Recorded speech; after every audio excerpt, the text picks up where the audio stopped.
Olá pessoal, tudo bem? Meu nome é Patrícia e hoje nós iremos resolver alguns exercícios referente à aula 6 de membrana celular. Ela trata sobre o transporte passivo, certo? Meu e-mail está aqui embaixo, caso vocês tenham alguma dúvida, vocês podem entrar em contato, certo? Então vamos lá. O primeiro exercício é da FUVEST. Ele diz assim: a figura abaixo representa uma célula de uma planta jovem. Ou seja, essa célula é vegetal, né? Então, a célula vegetal, que nós temos a parede celular, membrana plasmática, o vacúolo central e o núcleo. E ele diz assim: considere duas situações. A situação 1, na qual essa célula é mergulhada numa solução hipertônica. A condição 2, no qual essa mesma célula é mergulhada numa solução hipotônica. E ele pergunta: dentre as figuras numeradas, de 1 a 3, quais representam o aspecto da célula, respectivamente, nas situações 1 e 2? Então, ele traz aqui aspectos de células que podem ocorrer nessas duas situações. Aí ele está perguntando qual que representa melhor. Para a gente responder essa questão, nós temos que recordar alguns conceitos de transporte. No caso, o transporte não, no caso, osmose.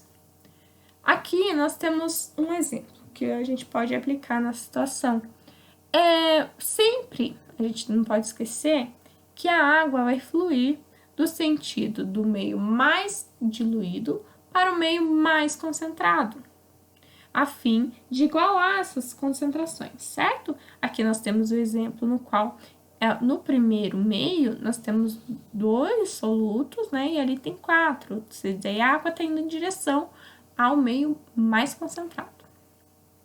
Na primeira situação ali que ele descreve, essa célula foi colocada numa solução hipertônica, ou seja, a célula é o meio mais diluído e essa solução é o meio mais concentrado. A água da célula, presente na célula, vai em direção ao meio e a célula vai perder água, ou seja, ela vai ficar murcha, né? Aqui nós temos um exemplo de como que a gente pode usar nessa situação. Aqui no primeiro compartimento, nós podemos dizer que é a célula. No segundo compartimento, nós podemos dizer que é o meio no qual ela foi colocada. Aqui a gente fala a célula, o meio, isso aqui a gente não pode esquecer que é a membrana, certo? E aqui, então, ao final, né, quando igualar, olha como ficou. Aqui esse meio, vamos dizer, está mais murcho, porque ele perdeu água para o outro, certo? Então, tendo isso em vista, qual célula apresenta-se mais murcha? E é a situação 1, né? No contrário, que é a situação contrária, é a situação 2, né? Que a célula é colocada numa solução hipotônica, ou seja, dessa vez a célula é o meio mais concentrado e a solução, no caso hipotônica, é o meio mais diluído. Nesse caso, a água vai em direção à célula, ou seja, ela vai ficar inchada. Qual é a situação na qual a célula está inchada? Já temos a resposta, mas vamos explanar melhor isso. Então, no meio hipotônico, nós temos a primeira situação, a situação 2, né? Que a célula foi mergulhada numa solução hipotônica. Ela está inchada, uma vez que a água sempre vai do meio mais diluído para o mais concentrado. No caso, a solução era hipotônica, a célula era o meio mais concentrado, certo? Aqui na situação 2, nós temos uma solução, a célula foi colocada numa solução isotônica, ou seja, as concentrações de soluto dos dois meios eram iguais, então não teve alteração no aspecto da célula. A situação 3, O meio é hipertônico, que é a situação 1 do caso da resposta, né? Situação 1 foi colocada a célula no meio hipertônico, então a célula perdeu água e ficou murcho, certo? Então a resposta aqui tampou, mas na verdade é o que ele quer dizer respectivamente, então é 1 e 3, certo? Vejam na apostila certinho. Vamos para o exercício 2? O exercício 2 é da Federal e ele diz assim: as figuras abaixo representam a variação do volume celular e da relação entre entrada e saída de água ao longo do tempo, em 3 tipos celulares diferentes: tem célula animal, célula vegetal e protozoário. No tempo zero, as células foram mergulhadas em água pura. Então, olha assim, ele traz que esses 3 tipos celulares, né, a célula animal, vegetal e protozoário foram colocados em água pura e foi avaliado o volume celular dessas células, e também eles avaliaram a entrada e saída de água. Então, o volume e entrada e saída. O volume nós temos nessa primeira linha, volume celular, e na segunda linha nós temos a relação entre entrada e saída de água na célula. Para responder essa questão, nós temos que considerar os tipos celulares que nós estamos falando. Célula animal, no qual não apresenta uma parede celular, ou seja, é membrana plasmática, é o único componente, né, por qual vai passar. Aí que nós temos a célula vegetal, no qual apresenta, né, uma parede celular, e o paramécio, que é um exemplo, é o organismo, um exemplo dos protozoários, né? E o que ele tem de diferente aqui, que nós podemos, que é característico desse grupo? É a presença do vacúolo contrátil, certo? O vacúolo contrátil controla a entrada e saída de água. Mas aí a gente vai observar agora os gráficos, certo? Então, no A, vamos lá. No A, nós podemos observar que nós temos um gráfico no qual o volume da célula aumenta até um ponto que ele se estabiliza e permanece igual. Ele aumenta e continua, não aumenta mais. Aí, em relação à entrada e saída de água, ele está numa constante, em algum momento ele começa a entrar e sair, e daí estabiliza e continua igual.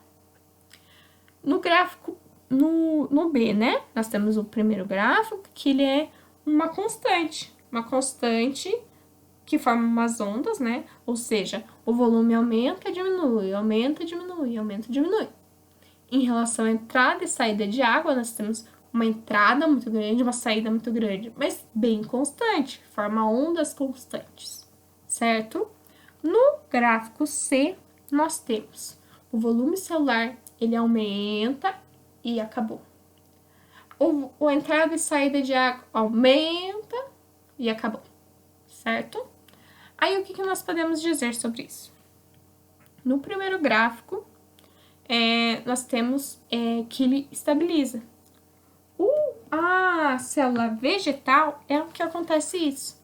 A presença da parede celular impede que ele, quando ele incha até um limite, que a parede celular impede que ocorra plasmólise, que é a estoura, como se a célula estourasse, certo? No segundo caso, nós temos uma entrada e saída. Quem que faz a entrada e saída de água? Quem tem um vacúolo contrátil? No caso, os protozoários, certo? Então, por isso ele tem esse padrão de gráfico, certo? E aí, no caso C, nós podemos dizer que é a célula animal, qual que tem a única proteção dela mesmo é a membrana plasmática, que pode ocorrer a lise, né? No caso, ocorreu. Ele entrou água até que... Entendeu? Certo? Então, a resposta dessa questão é a E.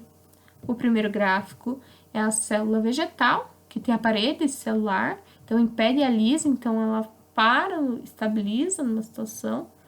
O gráfico B, o paramécio, exemplo, né, paramécio, mas no caso são os protozoários, que tem o vacúolo contrátil. E o exemplo e o gráfico C, que é a célula animal, no qual ela estoura em algum momento, né? Vai enchendo, enchendo, enchendo, até que estoura, porque ela não tem uma parede celular para proteger, certo? Então a resposta é E. Vamos para o exercício 3, que diz assim: as hemácias são usadas para entender e verificar o transporte de nutrientes através da membrana.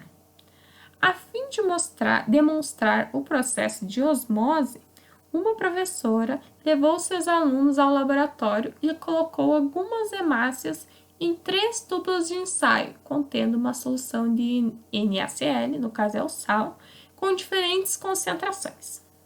A seguir, está descrito o que ocorreu com as hemácias transcorrido um determinado tempo. Então, no primeiro tubo, que tem uma determinada concentração, as células ficaram enrugadas.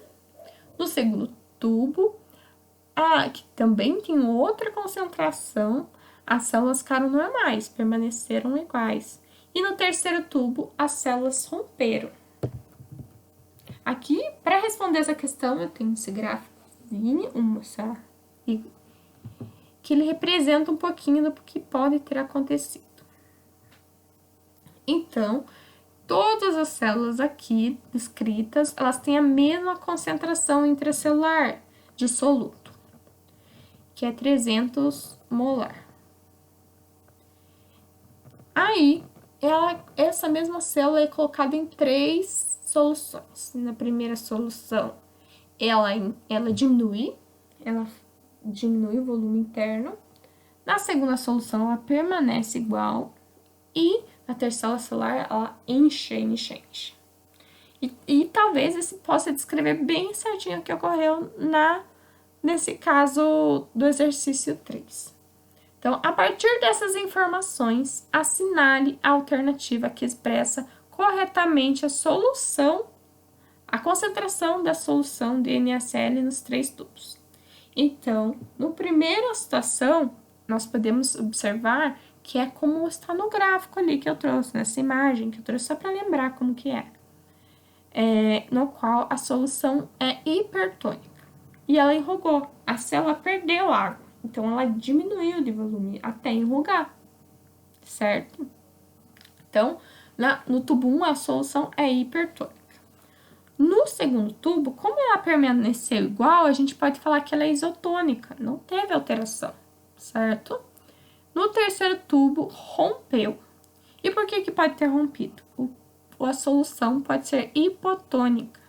Ele inchou, até que estourou, até que aconteceu a lise celular, certo? Então, a resposta dessa questão é a B, no qual o primeiro tubo, no qual a célula ficou enrugada, a solução hipertônica. No segundo tubo, a solução a gente supõe que seja isotônica, né? E no terceiro tubo, a gente supõe que a solução seja hipotônica, certo? Vamos para o exercício 4, então, pessoal. O exercício 4 diz assim: considerando-se uma solução de NaCl a 0,9 isotônica para hemácias humanas, vou começar tudo de novo. Considerando-se uma solução de NaCl a 0,9% isotônica para hemácias humanas, quando essas hemácias foram colocadas em uma solução hipertônica de NaCl a 1,1%, espera-se. Então, a solução de NaCl inicialmente estava no meio a 0,9%. Essa solução possuía a mesma concentração de soluto, então ela estava no meio isotônico. A concentração de solutos NaCl era igual interna, intracelular e extracelular. Depois, essa mesma hemácia foi colocada em outro meio, certo? Esse meio era mais concentrado, certo? É um meio hipertônico. Ele tinha uma maior concentração de NaCl. E qual que é a regra? Sempre a água vai do meio mais diluído para o meio mais concentrado. E o que acontece? Aqui eu tentei deixar meio proporcional, mas eu deveria ter deixado um pouco menor. Aqui eu tentei representar o que aconteceu. A célula diminui de tamanho, porque ela perde água. Enquanto o meio dá uma aumentada. O meio aumenta a sua concentração de água. Então, qual que é a resposta? Vamos lá. A resposta A. Nenhuma modificação da forma e volume das células. Não tá certo. Um pequeno aumento no volume das células. Opa, das hemácias. Pode. Aumento no volume, não. Um rompimento, hemólise de todas as células. Não. Uma redução no volume das células. Opa, nenhuma das alternativas.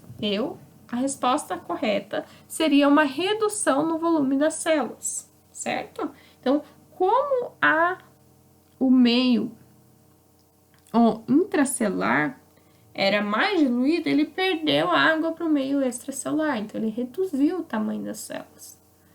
O que não ocorre assim, por exemplo, na resposta C, ele fala o rompimento, hemólise de todas as células.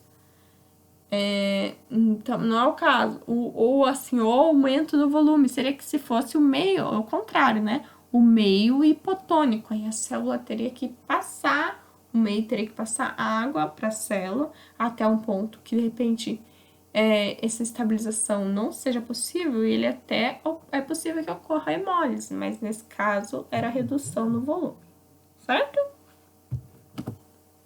Então vamos para o exercício 5. Então uma alga marinha unicelular é transferida para a água de lago, que é uma informação bem importante. Embora não possa sobreviver nesse meio, num primeiro momento, ela tentará entrar em equilíbrio com ele. Então, aqui nesse enunciado nós temos uma situação bem comum que eles colocam, né? Uma alga marinha. A alga marinha, ela tá acostumada com que tipo de meio? Com meio mais concentrado, certo? A água do mar possui uma alta concentração de sal. E no caso, ela tá acostumada com um meio mais concentrado, ou seja, para ela sobreviver e se manter, né, no meio isotônico, ela tem a mesma concentração. O meio intracelular da alga marinha é hipertônico. Quando ela é transferida para a água do lago, então a água marinha está num meio hipotônico. Se a água marinha está num meio hipotônico, o que vai acontecer? Ela vai absorver a água para tentar igualar as concentrações no primeiro momento. Só que quanto mais ela for absorvendo, ela vai sofrer hemólise, certo? Mas como a pergunta diz, num primeiro momento a resposta correta é a C. Aqui nós temos, né, voltando à figura, a gente vai trazer o exemplo. Aqui, quando ela estava lá no mar, na alga marinha, ela tinha uma concentração igual à do mar. Quando ela foi transferida para uma água doce que tem uma menor concentração de sal, ela fica nessa situação aqui. No caso, o meio é hipotônico. E aí, quanto mais água entra, ela vai aumentando de volume, porque ela precisa igualar essa concentração, certo? E até um ponto, como a pergunta diz, num primeiro momento, a gente tem que falar o que de início vai acontecer. De início, ela vai absorver água, e em algum momento, vai acontecer hemólise, plasmólise ou hemólise. Hemólise não, é plasmólise. Certinho? Certo? Então, vamos para o exercício 6, que eu já coloquei resposta sem querer. Tá. Uma célula vegetal colocada em meio hipotônico, o que acontecerá com ela? Então, aqui a gente vai trazer uma célula vegetal. E meio hipotônico, a gente acabou de ver, esse aqui, esse terceiro exemplo. A célula fica inchada. aqui a questão, a opção A não é plasmólise, porque lembra que a célula vegetal tem a parede celular? Ela vai estabilizar, certo? Então, ela não vai ser plasmólise não, certo? Não sofrerá qualquer alteração, ela vai ter alteração, certo? Ficará túrgida é inchada. Sofrerá plasmólise, de novo. Haverá saída de água da célula. Não é a saída, no caso, tá? É a entrada. A saída seria se ela estivesse no meio hipertônico. Então, a resposta é ficará túrgida. Túrgida é inchada, certo? Vamos para o próximo exercício, então. Que é o exercício 7 do Enem. Ele diz assim: uma das estratégias para a conservação de alimentos é o salgamento. A adição de cloreto de sódio, historicamente utilizado pelos tropeiros, vaqueiros e sertanejos para conservação de boi, porco e peixe. O que ocorre com as células presentes nos alimentos preservados nessa técnica? Então, antigamente era comum, né? Historicamente, tanto que tem o charque, né? Historicamente, as pessoas salgavam a carne, porque não era comum ter uma geladeira, principalmente os tropeiros, no caso que eles viajavam e tal, eles salgavam para que essas carnes não estragassem. Então, o que acontece com esses alimentos, com essa técnica? Aí ele traz as opções. O sal adicionado diminui a concentração de solutos em seu interior. Essa opção não está certa. O sal adicionado não muda a concentração de solutos no interior da célula. O sal adicionado desorganiza e destrói as membranas plasmáticas. Pode até, não ocorre, não. C, a adição de sal altera as propriedades de membranas plasmáticas. O sal não altera. O que vai acontecer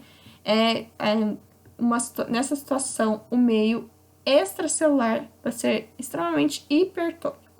Então, as células vão perder muita água e diminui o tamanho das células. Então, ele não chega a destruir, ele só diminui o tamanho.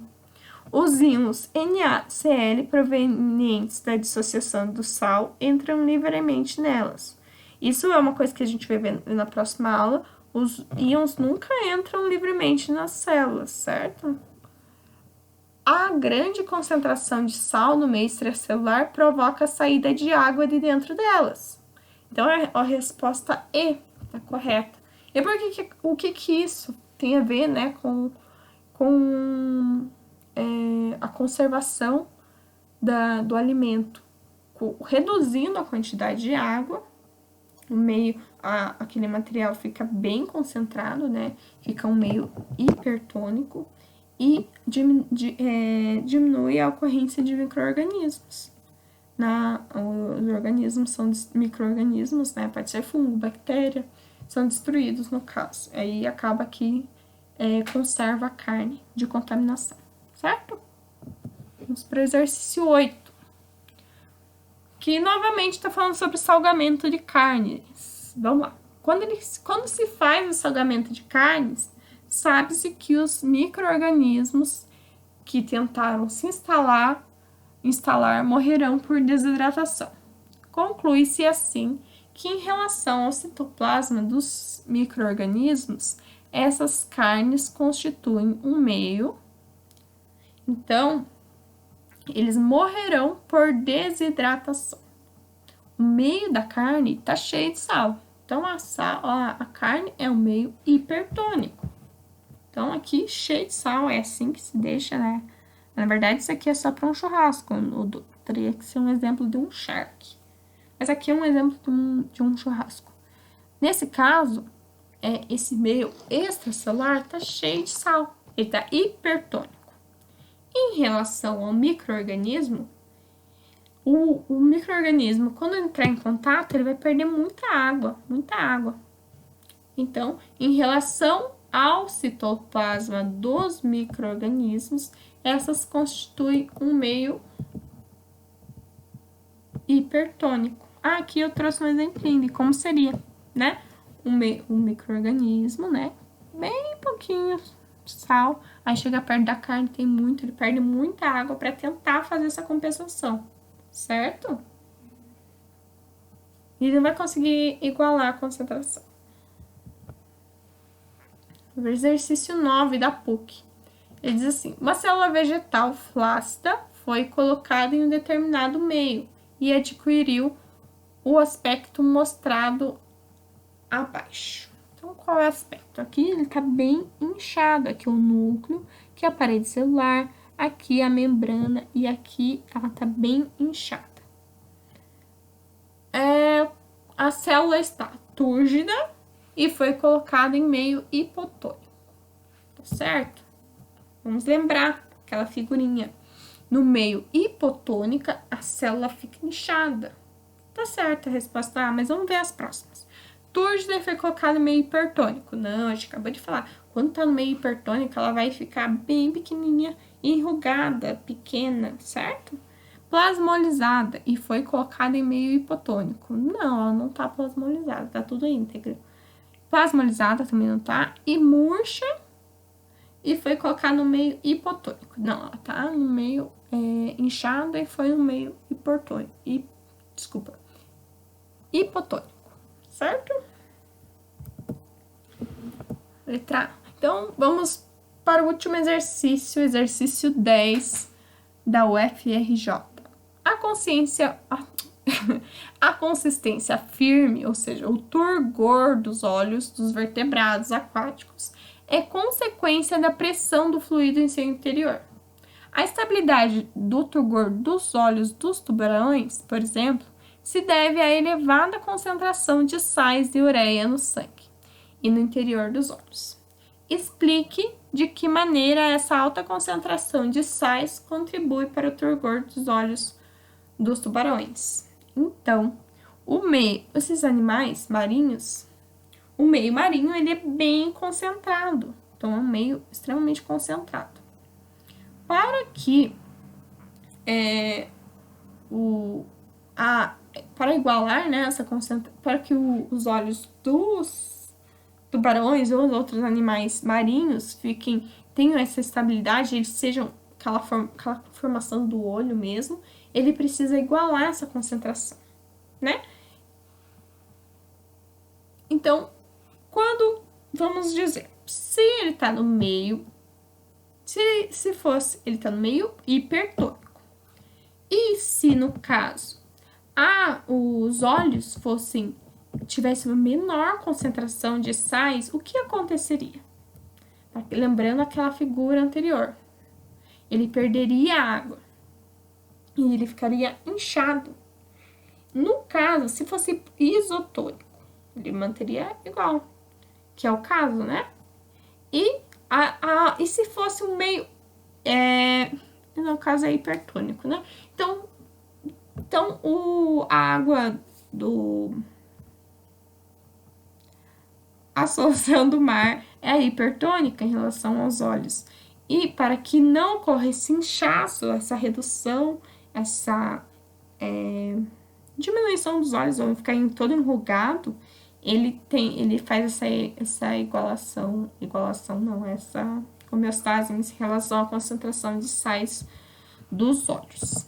Então, a resposta é a concentração de sais nos olhos do tubarão deixa-os com alta pressão osmótica, deixando os meios olhos do tubarão aproximadamente isotônico. Então, é isso, certo? Obrigada, pessoal. Qualquer dúvida, vocês podem entrar em contato.